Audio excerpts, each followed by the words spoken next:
Good morning, Ram Nation. Presenting Ram TV to you today is Butch and CB. Thank you for viewing Ram TV. Today is Tuesday, February 5th. Richland TSA competed at the 2019 Region 8 Conference this past Saturday for a chance to qualify for a spot at the state conference in April. This was a challenging competition for the students at Region 8, is the largest TSA region in the entire state. Richland did not disappoint and competed at a very high level with 32 of 40 students earning a bid to states by placing in top 3 multiple events. High school, Aditi Sridhar, Kennedy Brown, Emma Richards, Hayden Ling, Cassidy Orr, Lakin Koslow, Zach Page, Riley Morgan, Sarah Federman, Brooks Bizak, Adam Uzmanov, Vignesh Alongovin, Cameron Walker, Joanne Saloga, and Noel Rakovsky.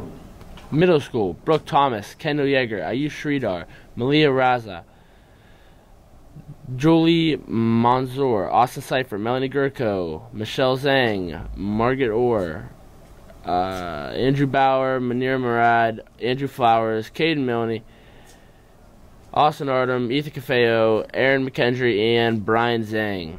Mr. Spangler and Mr. Beach are extremely proud of our entire chapter and all the work they have put in.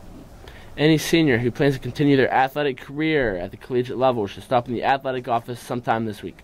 Attention softball, open gym Wednesday 7 to 9 in the auxiliary gym for anyone playing softball. The first of 4 volleyball open gyms will be this Saturday, February 9th from 8:30 to 10. The open gym is for grades 7 to 11. The open gym will be followed by a clinic for grades 4 to 6. The clinic will be from 10 to 11:30. Middle school and high school players are encouraged to assist with the clinic. It's Google Doodle time again. Yes, it's time to get your creativity flowing and enter the Doodle for Google. This year's theme is When I Grow Up, I Hope. Please stop in the art room for more details. Deadline is March 18th, 2019. Any students that missed spring sports sign-ups last week should stop in the athletic office to sign up and pick up a physical form ASAP. High school and middle school students reading teams will meet this week. Middle school will meet from 3 to 4 Wednesday, and the high school will meet from 12 to 1 on Friday. High school members, text your pizza orders in by 3 o'clock Friday. There will be a National Honor Society meeting this Thursday, February 7th at 7:15 in the LGI room. Have a ramtastic day. So Luke, what's today's lunch? Today for lunch I ordered 7 chicken and an egg roll. Go Rams. Go Rams. I got off the wires when I close my eyes. What's today's weather? High 49, low 34. Go Rams. Go Rams? Hi, Wellcasters. Last week, we started talking about bullies. Those grizzly bears that seem to think that they're allowed to make you feel unsafe and uncomfortable. We showed you some ways to deal with those grizzlies, from playing dead to traveling in packs. But what if the bears could follow you, worming their way through the series of wires that now make up such a huge part of our lives? Today on Wellcast, we're taking a look at cyberbullying. In many ways, cyberbullying can be much scarier than physical bullying, and much harder to escape too. But that is okay, because your Wellcast army has returned to back you up. We're going to teach you a 4-step method for escaping the clutches of cyberbullies. Are you ready? Unsurprisingly, cyberbullying is extremely detrimental to your health. The Journal of Adolescent Health found that cyberbullying victims are more likely to become depressed than targets of traditional bullying. And cyberbullies don't really have much in the way of motives either.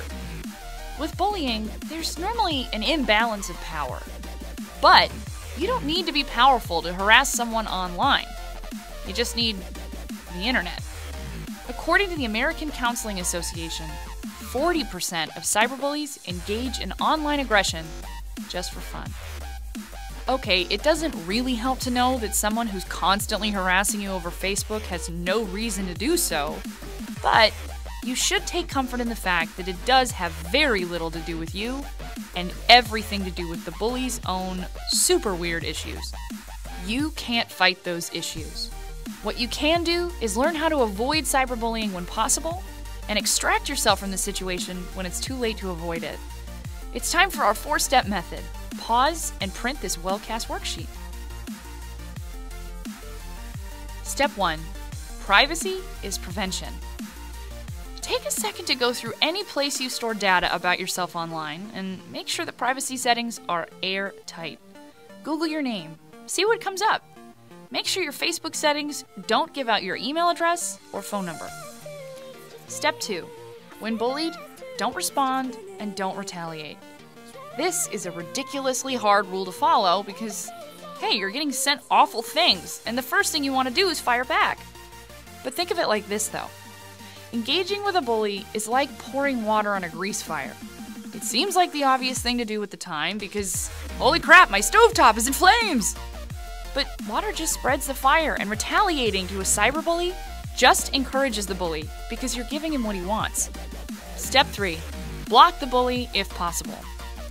What's better than ignoring a bully? Making it impossible for him to contact you, that's what.